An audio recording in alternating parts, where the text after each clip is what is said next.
এক আল্লাহওয়ালা ফিলিস্তিনি নারী আল আকসা মসজিদে নামাজ পড়ছিলেন। ঠিক সেই মুহূর্তে ইসরায়েলি সৈন্যরা তার দিকে প্রশিক্ষিত হিংস্র কুকুর ছেড়ে দেয় তাকে ছিঁড়ে খাওয়ার জন্য। কিন্তু তারপর যা ঘটল তা ছিল এক আশ্চর্য অলৌকিক ঘটনা, যা কেউ কোনোদিন কল্পনাও করতে পারেনি। সুবহানাল্লাহ! ইসরায়েলি সৈন্যরা স্তম্ভিত হয়ে গেল কিভাবে এক আল্লাহর প্রতি ঈমান সব কিছু বদলে দিতে পারে তা দেখে। এমনকি সেই মহিলার সাথে ঘটা অলৌকিক ঘটনা দেখে লক্ষ লক্ষ মানুষ লা ইলাহা ইল্লাল্লাহ পড়েছে। অগণিত ইতিহাসের টুকরো এবং অলৌকিক ঘটনার মতো এমনই এক আশ্চর্য অলৌকিক ঘটনা হচ্ছে ফিলিস্তিনের আমিনার ঘটনা। তিনি ছিলেন একজন ধার্মিক এবং আল্লাহভীরু নারী, যার হৃদয় আল আকসা মসজিদের প্রতি গভীর ভালোবাসায় পরিপূর্ণ ছিল।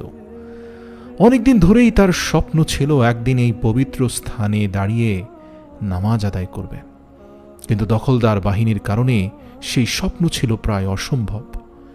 বিশেষ করে নারীরা যখনই আল আকসায় ঢুকতে চাইত, এই ইসরায়েলি সৈন্যরা বিভিন্ন অজুহাতে সেখানে তাদের ঢুকতে দিত না। তারপর এলো সেই অলৌকিক সকাল, যখন আকাশ থেকে আল্লাহর রহমত নেমে এলো। ভোরের আলো ফুটতে এখনও অনেক দেরি। ফজরের আজান দেওয়ার আগে আমিনা জেগে উঠলেন, অজু করলেন এবং আল আকসা মসজিদের দিকে রওনা হলেন। আকাশ তখনও অন্ধকার, ঠান্ডা বাতাস তার মুখমণ্ডলকে ছুঁয়ে যাচ্ছিল। তার হৃদয় ছিল ঈমানের উত্তাপে পূর্ণ। তিনি জানেন সেখানে প্রবেশ করার পথে তার জীবনের ঝুঁকি রয়েছে। কিন্তু মুসলিমদের এই প্রথম কিবলায় নামাজ পড়ার আকাঙ্ক্ষা তাকে অকুত ভয় করে দিয়েছে।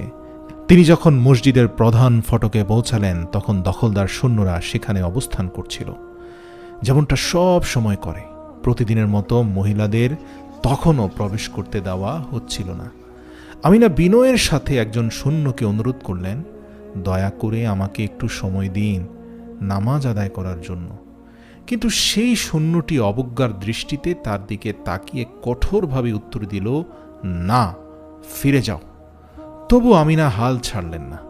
তিনি জানতেন আল আকসা অনেক বড়। এখানে এমন কিছু স্থান রয়েছে যা হয়তো সৈন্যদের নজর এড়িয়ে যেতে পারে। নীরবে তিনি পা বাড়ালেন এবং মসজিদের পূর্ব দিকের একটি নির্জন অংশে পৌঁছালেন। সেখানে তিনি দাঁড়ালেন, নামাজ আদায়ের জন্য প্রস্তুতি নিলেন, কারণ অপেক্ষাকৃত এই জায়গাটিতে সৈন্যরা খুব একটা টহল দেয় না। আমিনার মনে হলো যেন ফেরেশতারা তাকে ঘিরে রেখেছে।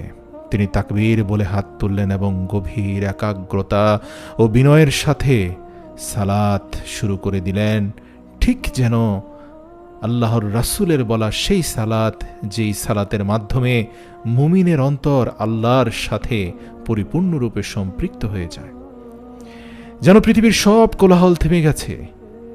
হঠাৎ করে এক তরুণ ইসরায়েলি সৈন্য একটি স্তম্ভের পেছন থেকে বেরিয়ে এলো, রাগে চিৎকার করে আমিনাকে উদ্দেশ্য করে বলল, আমি কি বলিনি এখানে নামাজ পড়া নিষিদ্ধ? তারপর সে তার ওয়াকি টকিতে খবর পাঠালো, পূর্ব দিকের স্তম্ভের কাছে এক মহিলা নামাজ পড়ছে, সবাই তাড়াতাড়ি আসো। মুহূর্তের মধ্যে আরও কয়েকজন সৈন্য সেখানে এসে উপস্থিত হলো। তারা আমিনাকে উপহাস করতে লাগলো। একজন বলল, দেখাবো আদেশ অমান্য করলে কি হয়। আরেকজন তার কমান্ডারের দিকে তাকিয়ে বলল, চলো বেলজিয়ান কুকুরগুলো ছেড়ে দিয়ে ওর উপর, এতে অন্যরাও শিক্ষা পাবে। প্রশিক্ষিত কুকুরগুলো আনা হলো। এই কুকুরগুলোকে হিংস্র ভয়ঙ্কর সহিংসতার জন্য ট্রেনিং দেওয়া হয়েছে।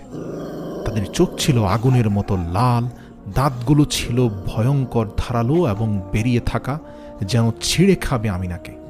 কমান্ডার তার আঙ্গুল উঁচিয়ে নির্দেশ দিল, আক্রমণ করো, আমিনাকে ছিন্ন ভিন্ন করো তোমাদের বিষাক্ত ধারালো দাঁত দিয়ে।